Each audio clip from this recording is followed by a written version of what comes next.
พี่น้องเจนนี่ซีโฟ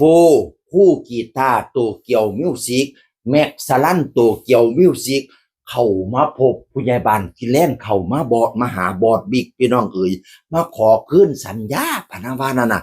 เพราะว่าก่อนหน้านี้ก็มีดราม่าเนาะมีดราม่าบ่ว่าสิเป็นแม็กสลันบ่ว่าสิเป็นน้องเจนนี่บ่ว่าสิเป็นคู่กีตาร์อยู่ในสถานะที่มีดราม่าพี่น้องเอ๋ยตั้งแต่ตอนศิลปินผู้หนึ่งเพิ่นออกไปอยู่อีกค่ายหนึงแล้วเนาะพอแต่เพิ่นออกไปปุ๊บเเพิ่นก็ไปอยู่อีกค่ายหนึงมันก็เลยมีเรื่องดราม่ากับศิลปินคนที่ออกไปแล้ว3คนนี้ก็ติดต่อนอนยังก็เคยมีความสัมพันธ์ที่ดีๆกับศิลปินคนที่ออกไปอย่างเจนนี่ซีโฟก็เคยเต้นร่วมกันกับศิลปินผู้นั้นยอดวิวถล่มทลายพี่น้องเอ๋ยบัดนี้แม็กสลันก็เคยเป็นศิลปินคู่กันกับคนนั้นพี่น้องเอ๋ย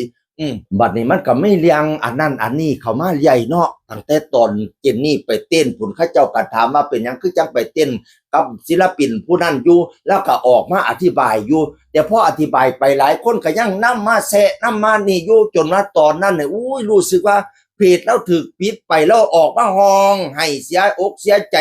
ว่าเป็นคนเป็นอย่างจังแกล้งเราจังสีเฮ็ดให้เพจเราล่ม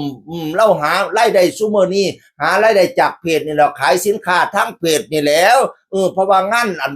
เป็นศิลปินอะไรทำไมก็บ่ใครมีแล้วมันเป็นรายได้ของหนูเพียงทางเดียวเป็นหยังคือมาทำหนูจังซี่ว่าซั่นว่าเราให้ผลตอบพี่น้องเอ้ยตอนนั้นแม็กสลันก็ออกมาฟาดง่วงฟาดง่าผู้ใดสั่งมาแกล้งเจนนี่จังซี่พี่น้องเอ๋ยบัดนี้ทั้ง FC โตเกียวมิวสิกก็บ่ใครพอใจกับ3ท่านนี้ปานใดผู้กีตาร์ก็รู้สึกว่าออกมาอยากออกมาคือกันขอไปเคยไปเว้าบอกว่าเราออกอยากคือไม่ได้ไปงานเต็มที่จะไปงานแค่บางช่วงประมาณนี้ผู้กีตาร์ก็ได้พี่น้องเอ๋ยบัดนี้นี่เขาก็เลยรู้สึกว่าผู้กีตาร์คือออกได้จังหวะกับ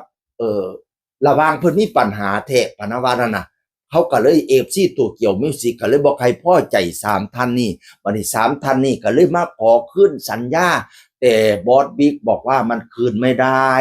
ถ้าอยากคืนสัญญาก็ต้องจ่ายมาเป็นตัวเงินจะไม่ใจดีอีกแล้วเพราะมันมีคนหนึ่งที่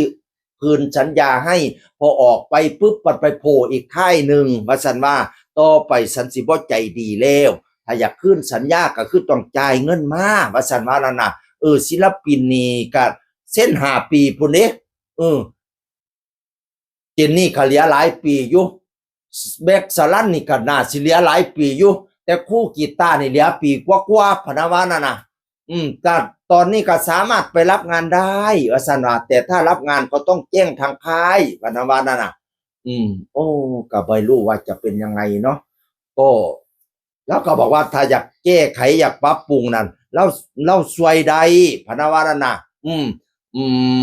คือเราพร้อมที่จะช่วยเหลือถ้าอยากแก้ไขปรับปรุงนะว่าพะนะว่านั่นน่ะก็ไม่รู้ว่าเหตุการณ์ต่อไปสิเป็นจังไดเนาะพี่น้องเนาะเฮาก็มาซ่อมกันเบิ่งก็อยากให้ทุกสิ่งทุกอย่างมันลงตัวด้วยดีฮักกันแพร่งกันสามัคคีกันไว้คือข้าวเหนียวปั้นเจนอย่าได้แตกเพ่มางดังน้ำตึกข้าวเหนียวพี่น้องเอ๋ยเป็นกำลังใจให้สุกรรมสุฝ่ายปากบ่ได้ไอ้บ่ดังผู้ขาเงียบไปเสียคือคนเขาเว้าสู่ฟังสวัสดีครับ